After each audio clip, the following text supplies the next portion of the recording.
Muy buenos días, mi nombre es Lady Colmenares. Soy estudiante de la Universidad Católica Santa Rosa, de la Escuela de Derecho. Estoy viendo actualmente la cátedra Criminología con el profesor, el doctor David Jiménez. El día de hoy les voy a presentar un trabajo sobre voy a hacer el estudio a un delincuente que se llama Richard Ramírez, también conocido como el acosador nocturno. Richard nació en El Paso de Texas el 29 de febrero de 1960. Ahora bien, se le va a hacer un estudio de su vida a través del método histórico y biológico. Es importante destacar que este método es de la criminología. Esta es una ciencia multidisciplinaria que se encarga de estudiar la conducta del individuo que ha transgredido la norma jurídico-penal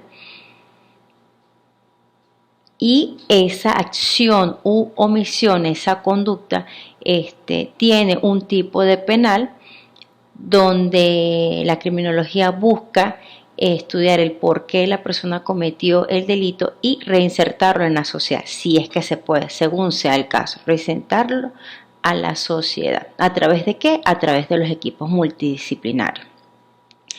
Y para ver si esta persona llega a ser persona de útil o de calidad para la sociedad. Ahora bien, vamos a continuar con el estudio de Richard. Sus padres, la señora Mercedes Muñoz y Julián Ramírez, inmigrantes mexicanos. Richard estudió en la escuela de secundaria Jefferson, Los Ángeles, hasta tercer año de secundaria. Tenía en ese momento 17 años cuando abandonó la institución. En las amistades de la niñez, cuando era niño, quedó inconsciente tras golpearse la cabeza con un columpio mientras jugaba en el parque con su hermana Rosa, lo que le provocó que sufriera ataques de epilepsia hasta la pubertad.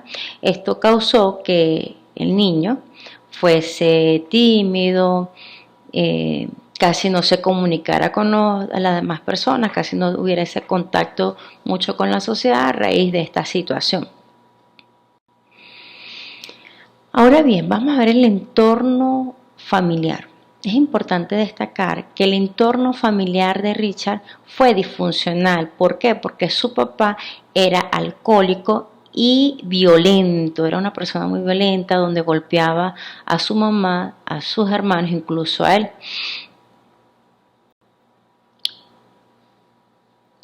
Vamos a continuar hablando sobre ese entorno de la vida de Richard. Todavía estaba en la escuela cuando tomó un trabajo en un hotel, donde usaba su llave maestra para robar a los clientes. Abusó y acarició a 2 niños en el ascensor del hotel, pero no fue denunciado. Su empleo se acabó tras querer violar a una mujer en su habitación, pero su marido llegó y lo golpeó hasta dejarlo sin sentido. Los cargos fueron retirados porque la pareja no regresó a testificar en su contra. Richard, parte de su entorno, la música que él escuchaba era el rock, la metálica, donde es importante destacar que son satánicos, o sea, profesan la religión satánica. Quiero también destacar que la música influye mucho en el ser humano y dependiendo del mensaje que éste emita puede ser positivo o negativo. Entonces aquí podemos destacar que de repente la música influye en la parte satánica, haya influido a Richard.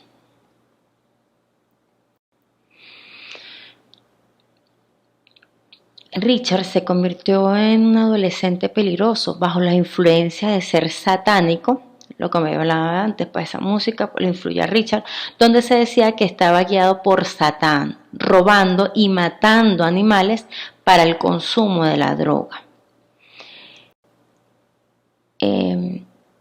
También es importante destacar la vida amorosa. Se casó con Dorian Leon, ya siendo condenado, donde quiere decir que ese no fue el detonante de cometer esos crímenes. Acuérdense que estamos investigando el por qué él se convirtió en un criminal, ¿no?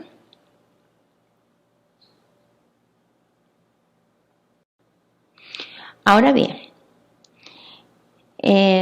Richard tenía un primo llamado Mike, y yo considero que demasiada influencia tuvo Mike en la delincuencia de Richard. ¿Por qué? Porque Mike era el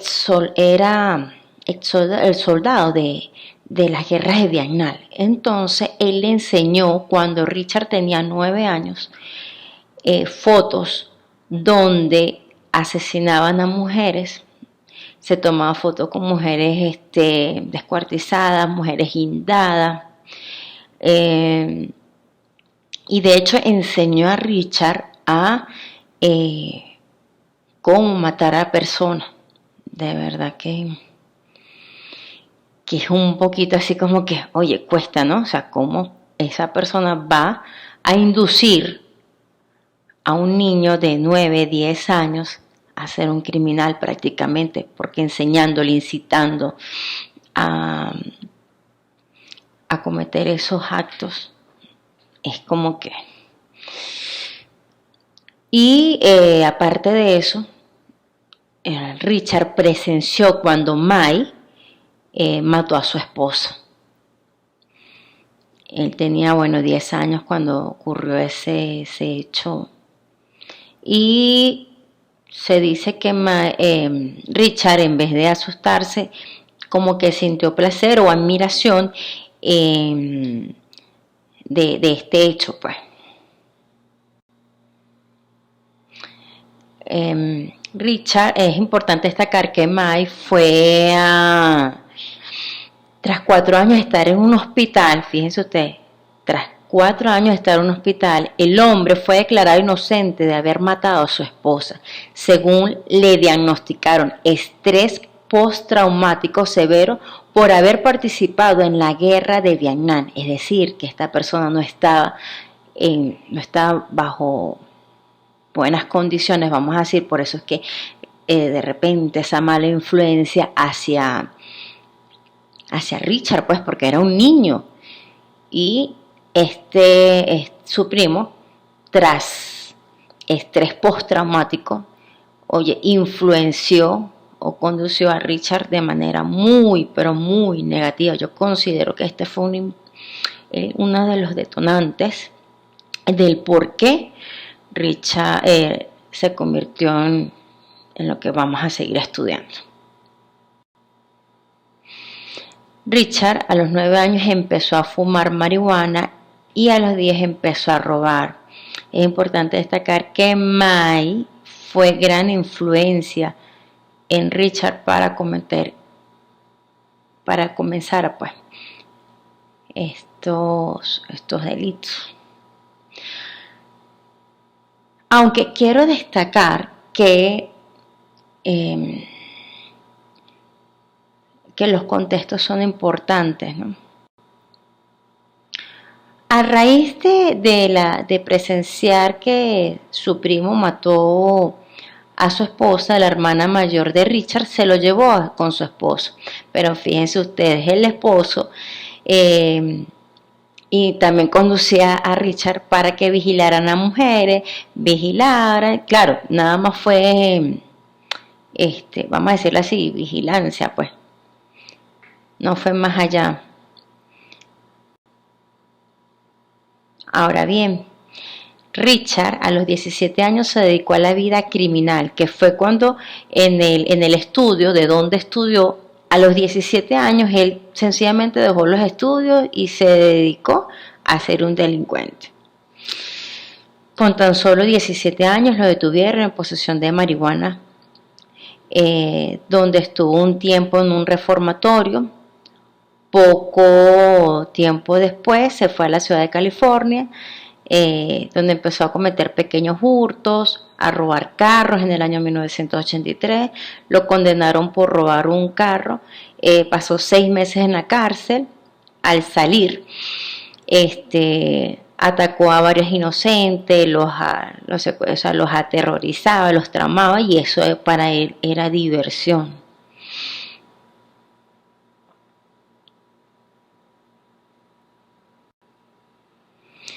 Una vez que Richard se estableció, fue a Los Ángeles, dio riendas sueltas a sus instintos de asesinato. Mataba sin importar el sexo, raza, edad o condición de sus víctimas, es decir, era un delincuente desorganizado, no tenía un patrón.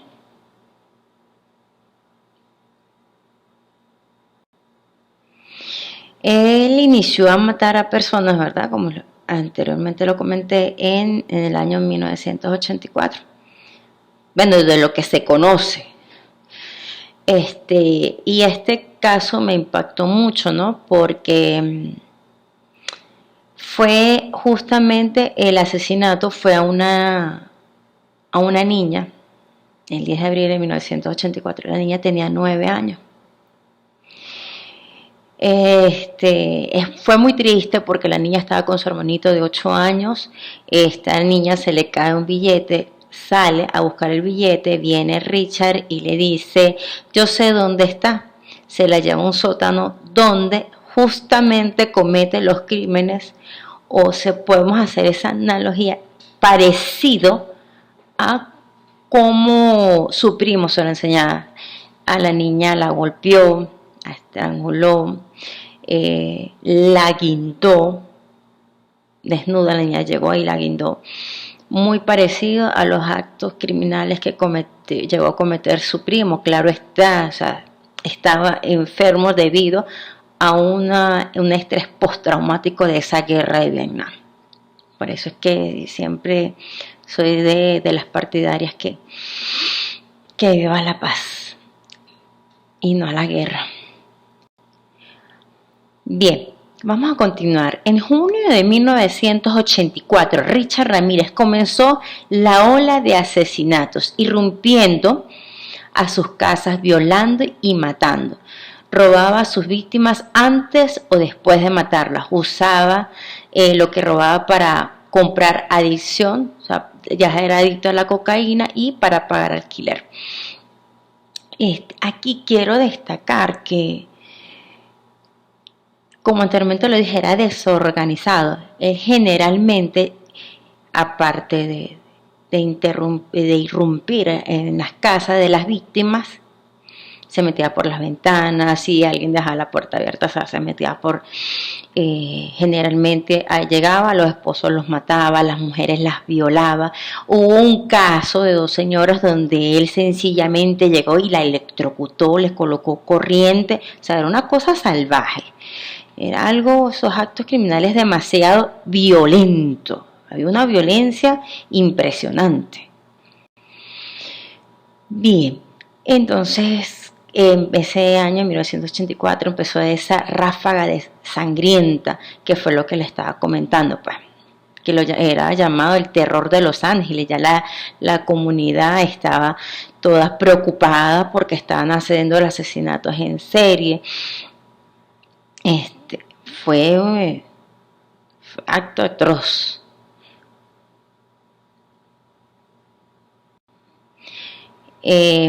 Pero bueno, en ese momento se estaban creando las huellas dactilares. Gracias a esas huellas dactilares encontradas, se encontraron las huellas en el último carro que utilizó. Y gracias a toda esa información de que la comunidad estaba informada quién era, los periodistas también estaban informando. De hecho, estaba en periódico ya la foto de Richard Ramírez, y fue capturado. Él se consideraba, fíjense ustedes, enviado del demonio para hacer el trabajo sucio. Nunca colaboró con la policía para dar datos de sus crímenes. Manifestó que le gustaba la sangre.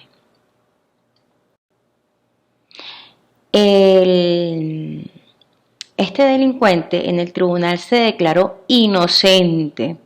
El juicio tardó 3 años aproximadamente, en vista de que cambiaba de abogado constantemente y a veces pues se difería secciones, pues se tardó 3 años para dar esa sentencia. El juicio se celebró el 3 de octubre de 1989. Tras 4 días de deliberación, fue declarado culpable de 14 asesinatos, 5 intentos de asesino, 9 violaciones, 2 secuestros, 14 allanamientos de morada. Esto es importante destacar que estos fueron los que según las investigaciones, según se dice, hay muchos más asesinatos o muchos más delitos, pero no se tuvo el conocimiento, pues. Fue condenado a 19 cadenas perpetuas en el año 1989. Estando ya privado de la libertad en la cárcel de San Quintín, contrajo matrimonio con la que anteriormente comenté, que era la esposa, que se casó, pues que les comenté que se casó y que eso no fue un detonante para que él se convirtiera en criminal. Pero ese matrimonio duró aproximadamente 20 años y después de 20 años, gracias al ADN, por eso fue que hice énfasis en este caso de la niña de 9 años, porque a través del caso del ADN se tuvo la certeza, pues, porque él se declaraba inocente, ya estaba condenado, y ahí la esposa, me imagino que dijo, oye, lo dejó. Ese evento se supone que fue por ese hecho que ella sencillamente lo dejó.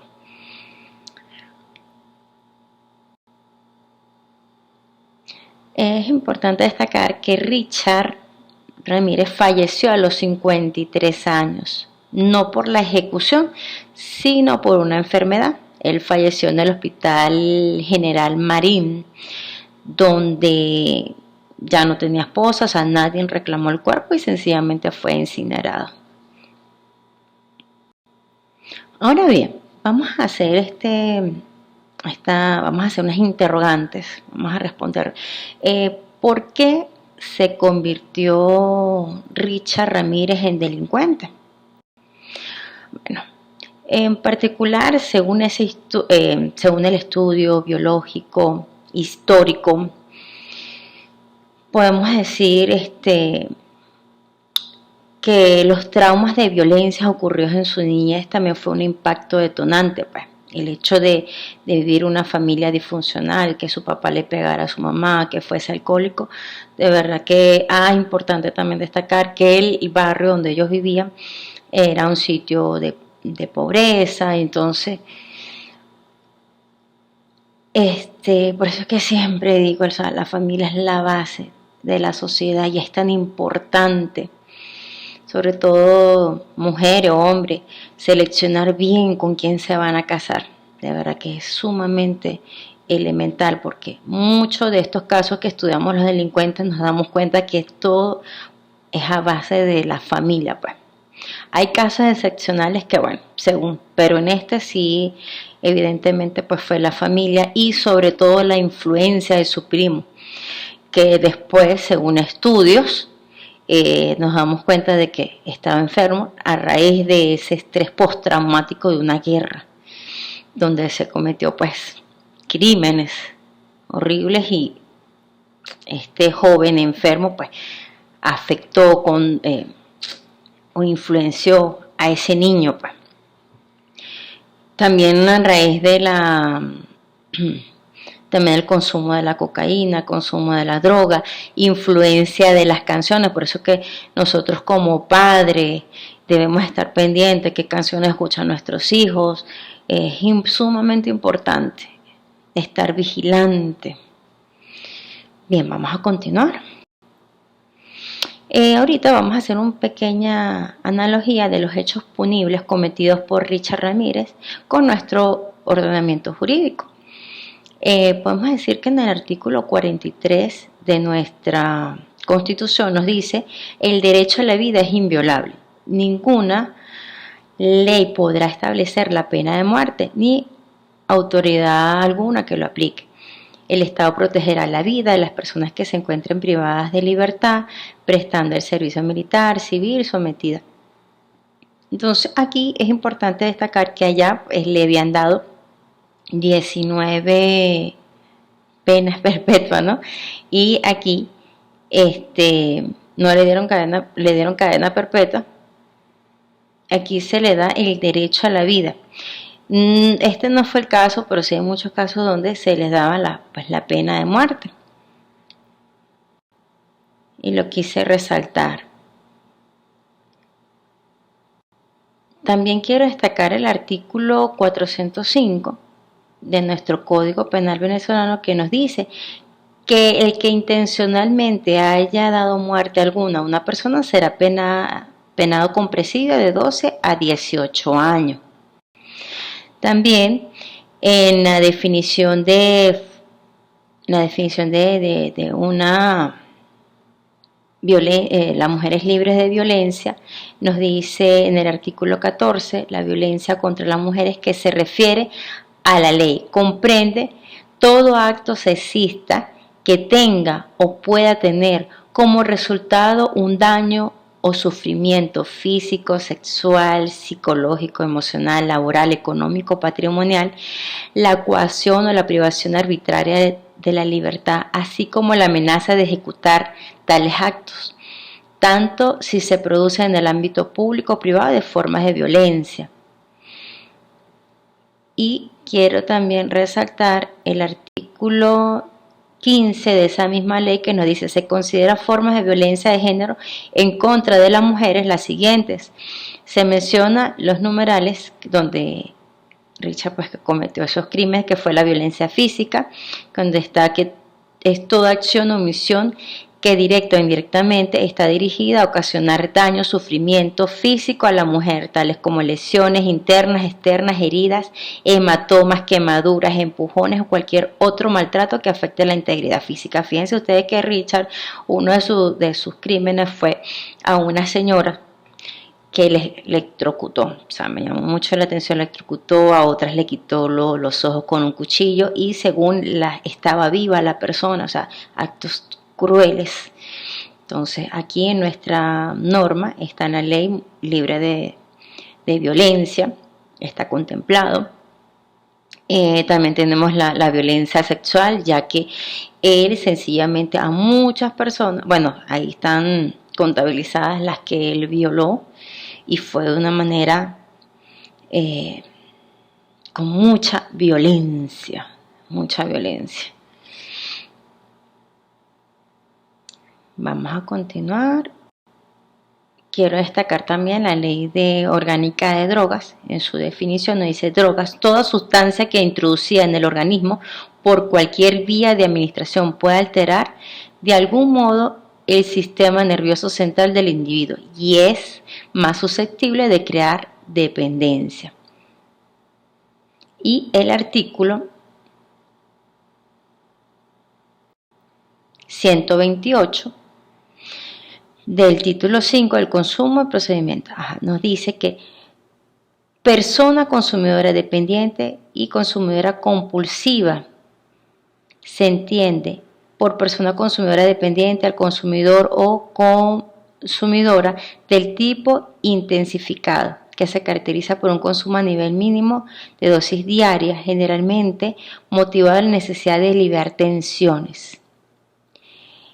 Podemos decir que Richard era dependiente de la droga y un tipo compulsivo por todos los actos cometidos, ¿no? Vamos a ver ahorita,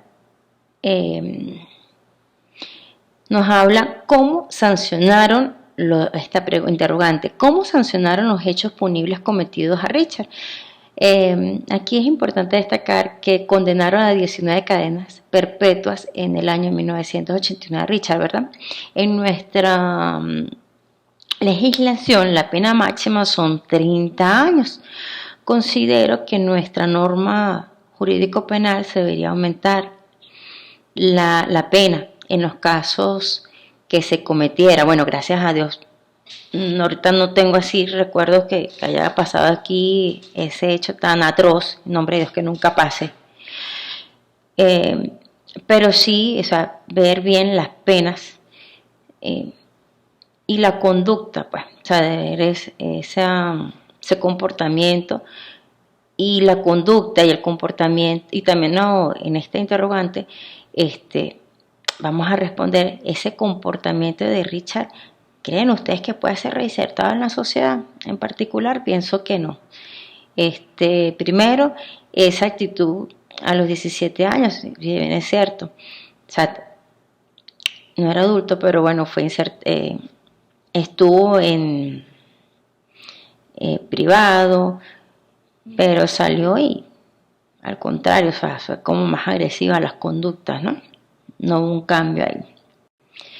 Y este mensaje que dejó cuando lo capturaron y estaba en el juzgado o en los tribunales, dijo: creo en Satanás, fue el único que hizo música en el cielo antes de ser arrojado al abismo. Satanás es una fuerza estabilizadora en mi vida y hay una parte de mí que tiene que creer en él. Al ver este tipo de conductas, nos damos cuenta que para ser insertados en la sociedad, no. Por eso considero muy sabia esas 19 cadenas perpetuas que lo condenaron en California, Estados Unidos. Y, o sea, de verdad que no debe ser insertado porque lo que van a hacer es daño, lamentablemente. Entonces, otra parte que nos dice sitio de los sucesos, y esto sería criminalística, pero al relacionarlo con criminología se debe explicar qué es relevante ese punto. Por supuesto, cuando estamos hablando de la criminalística, ahí vimos varios puntos importantes, que fueron cuando levantaron los cuerpos, las huellas dactilares, eso es parte de la criminalística.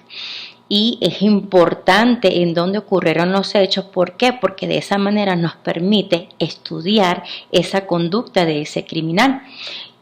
Que ahorita vamos a ver más adelante un análisis bien chévere, que es el que le estoy hablando. Dice el análisis psicológico o psiquiátrico, porque es importante la criminología. De ahí tomé esta página que la podemos observar el 25 de septiembre de 2017, donde habla un equipo de expertos jurídicos, donde habla que la psicología como ciencia que estudia la conducta humana tiene aplicaciones en campos muy diferentes, como en el trabajo, la salud, la sociedad y el delito, que es el tema que nos compete. En este sentido, surge una relación entre la psicología y la criminología que muestran cómo son ramas complementarias. Acuérdense que al principio yo les mencioné que la criminología es una ciencia multidisciplinaria justamente por esto, porque está compuesta por psicólogos, biólogos, sociólogos, pero la psicología me encanta porque es la que estudia, ¿verdad?, la conducta humana. Y parte de ellas son la parte de los delitos, y la criminología son partes complementarias, ¿no? Entonces, el objetivo de la criminología es aportar herramientas y entender, prevenir el crimen. Es sumamente importante. Fíjese que ¿qué es lo que nos da la criminología? Nos aporta ese entender y nos da esas herramientas para prevenir el crimen. Primero, o sea, si se cometió el crimen, ¿por qué cometió el crimen? Y la idea es reinsertar a esa persona a la sociedad, ser un hombre de calidad o mujer de calidad, útil a la sociedad, sino el buscar, el prevenir el crimen.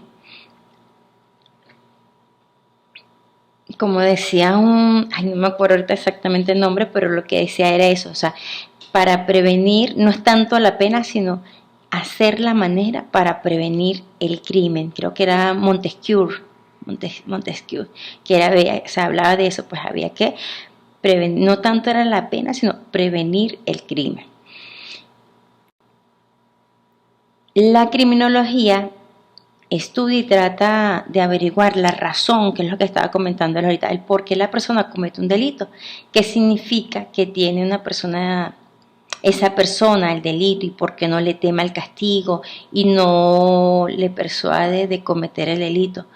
Para lograr su objetivo, la criminología estudia ese ambiente en el que se mueve el delincuente, qué factores le han podido influir, como fue la familia, que fue el relato que les comenté hace rato, cultura, la religión. Es importante destacar que Richard tenía religión satánica y cómo se ha desarrollado esa personalidad a lo largo de su vida. Pues es importante destacar la parte de la herencia, la parte de los trastornos psicológicos, que fue en el caso del primo, en May, que tenía trastorno psicológico y bueno, influenciando mal a Richard, esa herencia, ese papá era violento, también son detallitos que debemos buscar, tener en cuenta, papá violento, y puede ser esa parte, esa herencia, la educación.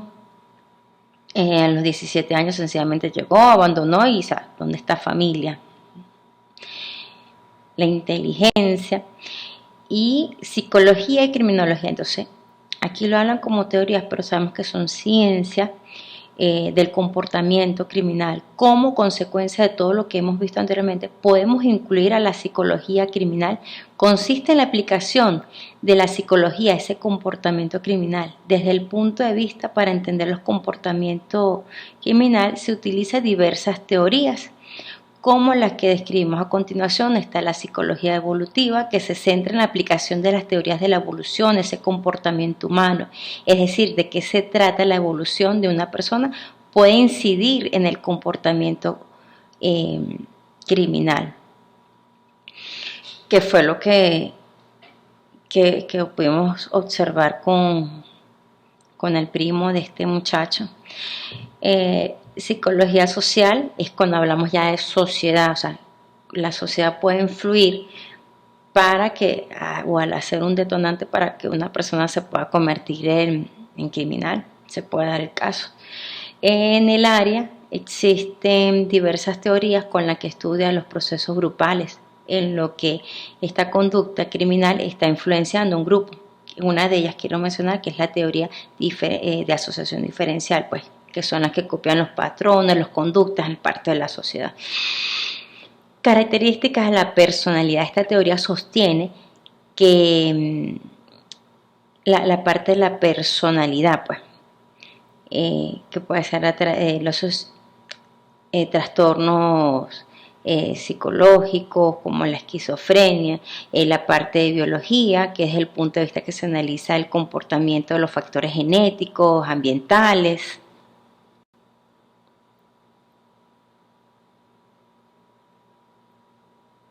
Vamos a continuar.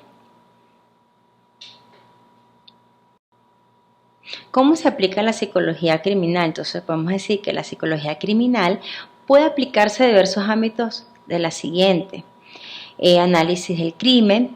El análisis del crimen desde el punto de vista psicológico puede ayudar a la investigación de un delito. Ejemplo, si existe coincidencias con el tipo de víctima o el modus operandi, se puede deducir un perfil psicológico del delincuente que ayude a detenerla. Bueno, de hecho, estuve viendo varios documentales donde dice que el caso de Richard fue algo muy atípico, pues porque no había un patrón, no había un conducto, o sea, él era desorganizado totalmente. Análisis de la víctima y del criminal. Es parte de la criminología hacer ese análisis de esa víctima. Un psicólogo criminal puede analizar mediante entrevistas tanto a delincuentes como a su víctima y obtener datos esenciales que ayuden a los policías o a la justicia a esclarecer un crimen. Y tenemos estudios criminológicos que tratan de estudiar las pautas derivadas de los crímenes para prevenir y evitarlo, que fue lo que estábamos hablando hace rato, pues la importancia de la criminología. Pues yo considero que ese es el factor importante, el prevenir. Y vamos a hablar un poquito de cuáles teorías podrían explicar la conducta desviada de Richard Ramírez. Voy a mencionar esta. La teoría del hombroso. En uno de los relatos de las víctimas que sobrevivieron, una dice, que tenía, de hecho esta es la foto, que tenía los dientes dañados, ese aspecto, el aspecto lombroso, pues, daba como que asustaba, su aspecto asustaba. Después fue que estando en la cárcel como que hubo pequeños cambios positivos en él, entre comillas, ¿no? Y la teoría de Sigmund Freud, donde maneja el yo, el ello y el superyo. Y bueno, el ello considero que está influenciado por la parte satánica, ¿no? Que es esa donde están los placeres, todo eso. Y él en varias escenas del crimen colocaba justamente ese símbolo y al pentagrama, y de hecho a unas víctimas les hizo jurar por Satán. O sea, era totalmente a esa religión satánica. Y lo importante es la teoría de Gabriel Tarde, que habla de la parte de la imitación. Indudablemente Richard fue influenciado o inducido por su primo, que estaba enfermo, pues según estudios, por eso es importante el equipo multidisciplinario. Estaba pues enfermo, o sea, no fue a la cárcel, sino fue a un hospital y le declararon eso.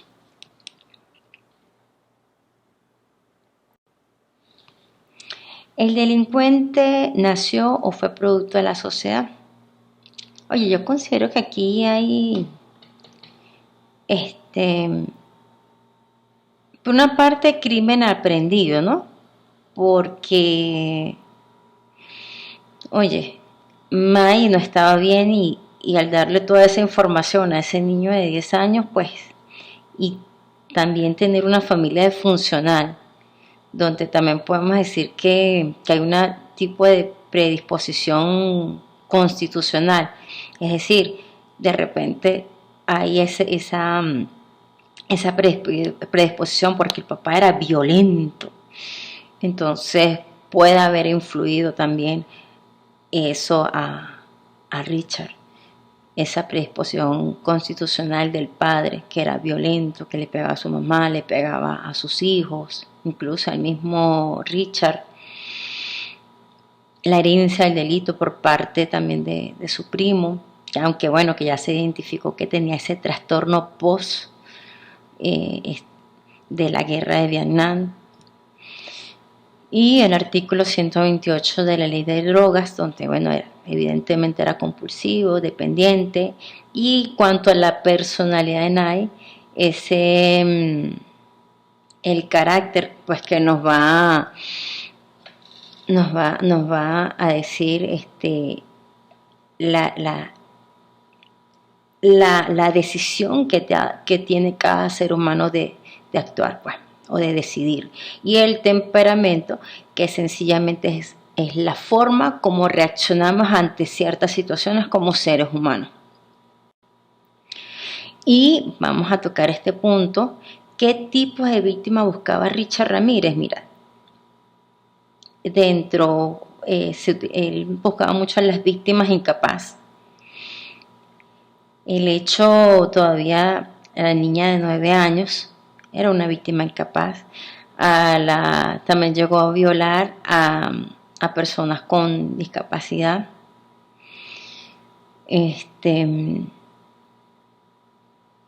A señoras ya mayores, víctimas indiferentes.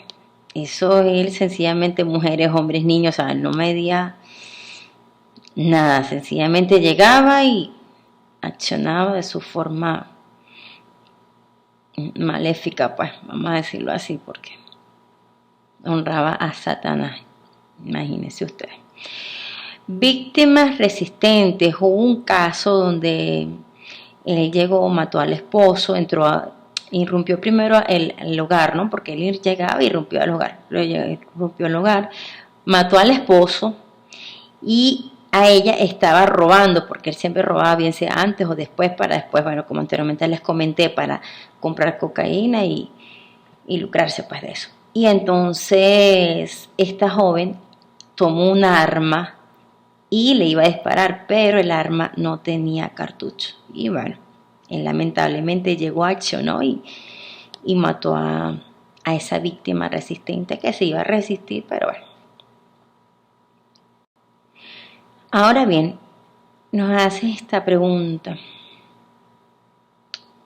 ¿Richard Ramírez fue víctima en algún momento de su vida? Considero que sí, y fue una víctima incapaz porque cuando ocurrieron, considero esos detonantes, era un joven de 9 años, bajo influencia de su primo, Mike, que ya lo he repetido en varias oportunidades, que es triste, pero lamentablemente considero que ese fue uno de los detonantes, su primo Mike, el papá violento, alcohólico, de paso. Por eso, para finalizar, considero que es, claro, ya sabemos toda gran parte de las teorías, que muchas personas, es verdad, como dice, o sea, nacen o se hacen. En este caso, pues, se formó a través de su primo, a través de su papá violento, pero, y también puede haber habido una pequeña predisposición constitucional, ¿no? O sea, pero sí considero, mujeres, hombres, cuando se vayan a casar, seleccionen bien a su pareja. ¿Por qué? Porque la familia, como dice un filósofo, Fernando Savater, es importante porque es la base de la sociedad. De ahí va a depender muchísimo el formar a nuestros hijos. Ya sabemos, ya tenemos las herramientas. Espero que este recurso, este video sea de también para orientar, ¿verdad? Que es sumamente importante con nuestros hijos. Está la parte de la teoría del apego, que es el apego seguro, es darles esa confianza, esa seguridad a nuestros hijos, escucharlos. A veces estamos muy ocupados con tantas cosas y descuidamos detalles que no se deben pasar. ¿Por qué? Porque debemos prevenir. Es preferible que nosotros tomemos un tiempo de escuchar a tus hijos, que de repente en la calle hay varios factores que pueden influir, darle un buen carácter de lo que es bueno, de lo que es malo, de que darles bien, formarlo, educarlo con valores, de manera que así está en la sociedad, no dejarse irrumpir, no dejarse, o sea, constreñir o influenciar, vamos a decirlo así, es sumamente importante. Y bueno, esta cátedra fue de gran aprendizaje, criminología, porque como anteriormente lo dije, lo vuelvo a repetir, es la que nos va a ayudar a prevenir a que personas cometan delitos, sobre todo nosotros, bueno, en particular que soy mamá, y estar pendiente, tan pendiente de nuestros hijos, que son, o estar pendiente los docentes o toda la sociedad abocada a esos niños, que fíjense ustedes que se llama víctimas incapaz, que Dios los proteja, los libre de tomar a todos, pero sí estar pendiente de nuestros niños, que son los hombres y mujeres del futuro de mañana. Entonces, bueno, espero que sea útil para los que están escuchando este video y bueno, gracias por su atención.